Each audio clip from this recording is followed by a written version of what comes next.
Buenos días, clase. Hoy vamos a hablar del subjuntivo con cláusulas adjetivales. That is, subjunctive with adjective clauses. So let's take a step back and talk about some of the things that we've seen already that trigger the subjunctive. We have seen things like impersonal,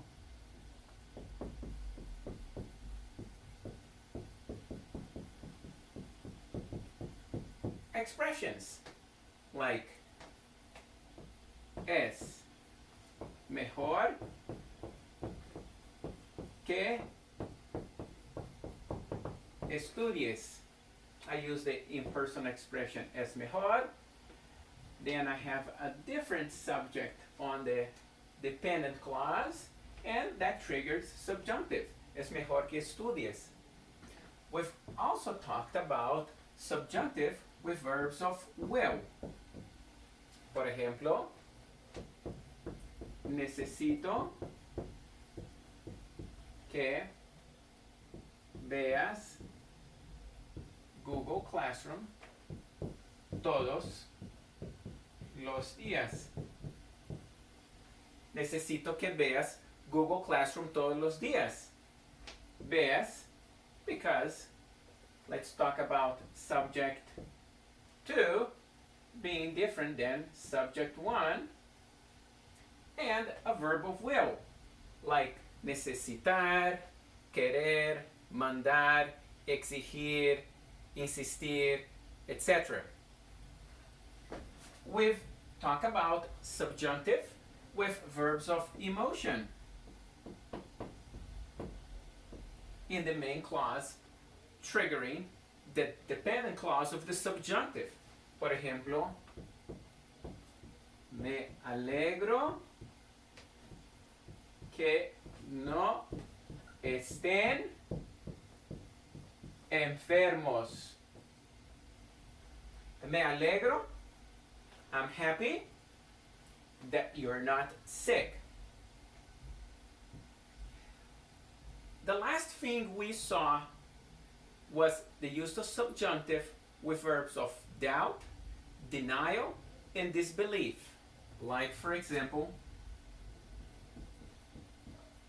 the verb dudar. Dudo que tengamos clase en una semana.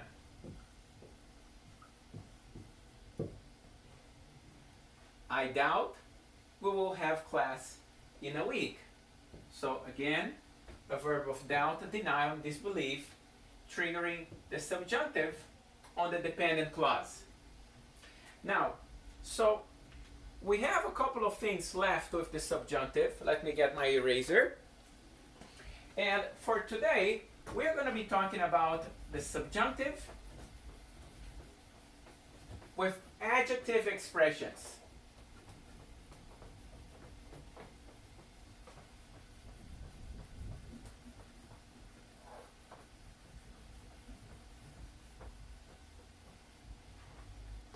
Okay, so let's talk about adjective expressions.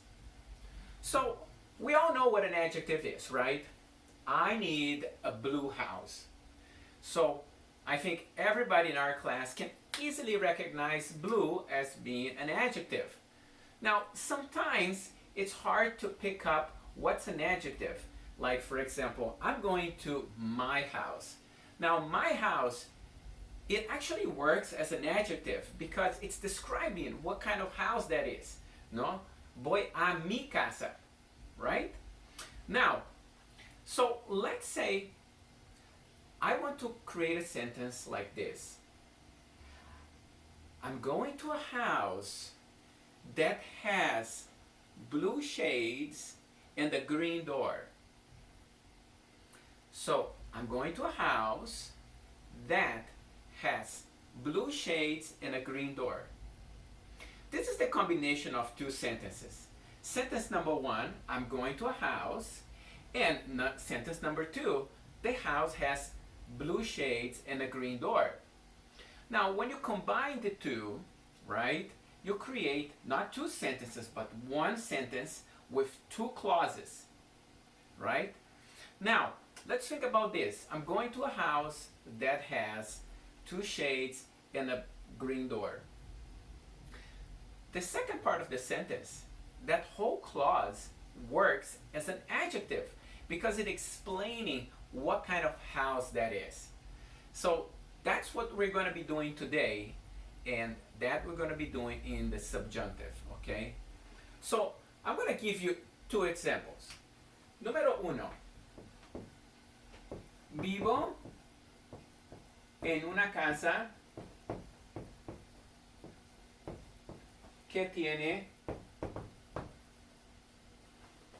3 dormitorios. Vivo en una casa que tiene 3 dormitorios. So, if I say yo vivo en una casa que tiene 3 dormitorios, do you agree that this house exists? I think we all do, right? Because I live in a house that has 3 bedrooms, okay? And let's take a look at this verb here, tiene, okay? Now, let's look at this sentence.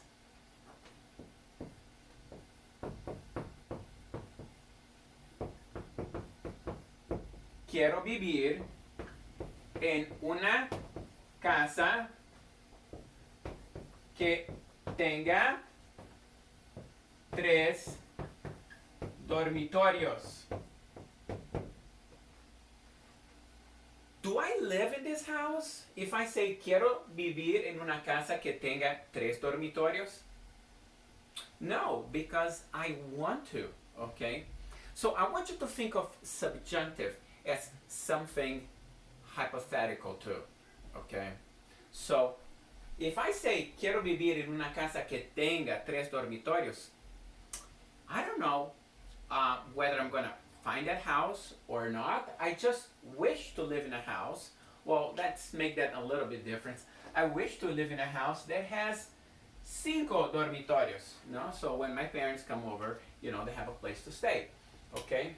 So quiero vivir. So notice that it changes a little bit, right? So yo vivo, it talks about a house that exists. Yo quiero vivir, it's talking about a house that might or might not exist, okay?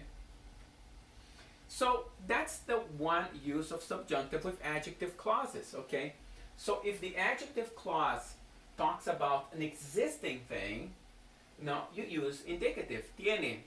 So if it talks about something hypothetical, it has to be subjunctive. Now listen to this sentence, and you're gonna tell me whether I should use habla o hable. Número uno. Busco una secretaria que español. Busco una secretaria que español. Should you say habla o hable? If you said hable, you are correct. Because I'm looking for a secretary that speaks Spanish. I don't know whether this secretary exists or not, so it has to be hable. Now, let's talk about this sentence. Tengo una estudiante que japonés. Tengo una estudiante que japonés. Is it habla or hable? If you answered habla, it is correct because I have a student that speaks Japanese. You know who you are. So that is indicative because we're describing, but we are talking about something existing, okay? Are we good? Okay. Now, the second part is a little bit tricky, okay? So let's look at this sentence. Tengo un amigo que habla chino. Tengo un amigo que habla chino. I think we can all agree that it has to be indicative because I said that I have a friend that speaks Chinese, okay? His family is from Taiwan. Now, if I say no tengo ningún amigo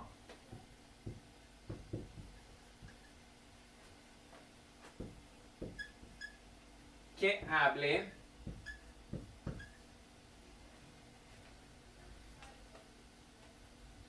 a ver, ¿qué idioma?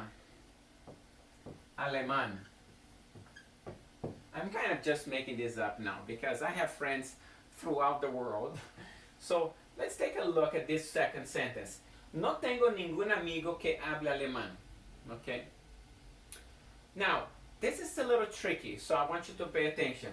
If I say tengo un amigo que habla chino, now I think we can all agree this works kind of like vivo en una casa que tiene 3 dormitorios. It's something concrete. I live in a house and I have a friend, okay? Now, when you think about this, no tengo ningún amigo, it is also concrete because I don't have any friends that speak German. No tengo ningún amigo que hable alemán. But we have to use hable subjunctive. Why? We have to use because we are talking about something that is non-existent, okay?